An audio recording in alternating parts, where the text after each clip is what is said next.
پہلی بات تو یہ اس سوال سے پہلے کہ جج ہمایوں دلاور ہوں یا جج ابوالحسنات ذوالقرنین ہوں یا جج محمد بشیر ہوں، یہ تین فیصلے آئے ہیں عمران خان کے خلاف۔ اس میں بلا شبہ حق دفاع نہیں دیا گیا، حق جرح نہیں دی گئی، جلد بازی میں آئینی قانونی ضابطے روندے گئے، اور اس میں کوئی شک نہیں کہ جو وکیل جو کلائنٹ ہوتا ہے یا جس ملزم ہوتا ہے، کلائنٹ کی بجائے ملزم جو ہوتا ہے، اور جو اس کے وکیل ہوتے ہیں وہ ڈیلنگ ٹیکٹس کرتے ہیں۔ جیسے 7 ماہ جب جج ہمایوں دلاور والا کیس چل رہا تھا، 7 ماہ اس میں 9 بار اس میں سائفر میں وکیل بدلے گئے، 10 بار توشہ خانہ میں بدلے گئے، یہ ٹھیک ہے، لیکن اس کا مطلب یہ نہیں ہونا چاہیے کہ آپ ایک بندہ اپنی بیرک میں بیٹھا ناشتہ کر رہا ہے، اس کو کوئی آئیں حاضری لگوا لیں، حاضری لگوا کے آئیں اور کہیں کہ ذرا میری طرف دیکھیں، میں آپ کو 14 سال قید کی سزا سنانے لگا ہوں۔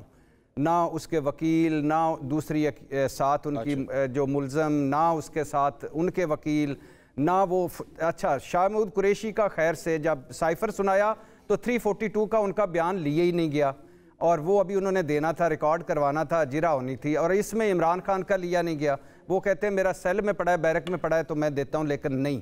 تو جلد بازی میں سارا کچھ۔ اور اس میں بھی بات آگے بڑھانے سے پہلے یہ منیب صاحب جو بات کر رہے ہیں، یہ ایک علیحدہ ایشو ہے کہ جو اس سارے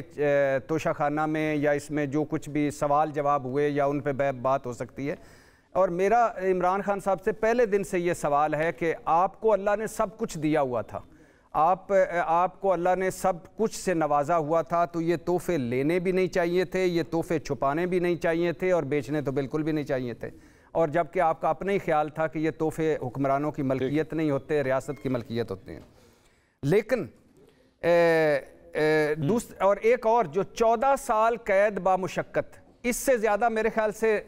اگر میں غلط ہوں تو آپ مجھے کریکٹ کر لیجئے گا، نیب میں اس سے زیادہ مجھے نہیں لگتا کوئی سزا ہوگی اس الزام اور اس نیب قانون کے تحت، اور اوپر سے 10 سال کی نااہلی، یہ بھی سب سے زیادہ میکسیمم ہے، اور اوپر سے 1.5 ارب کا جرمانہ۔ اور حیرت انگیز طور پر مجھے یاد آ رہی ہے جولائی 2023 ہم زمان پارک میں تھے، عمران خان سے ملنے گئے تو عمران خان نے ایک موقع پہ کہا کہ میری ایک بات لکھ لینا کہ جب الیکشن ہو رہے ہوں گے میں جیل میں ہوں گا،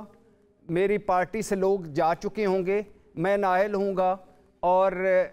مجھے سزا ہو چکی ہوگی، جبکہ نواز شریف واپس آ چکا ہوگا، اس کی سزائیں ختم ہو چکی ہوں گی، اس کی نااہلی ختم ہو چکی ہوگی۔ میں نے کہا یہ آپ کو کیسے یقین ہے؟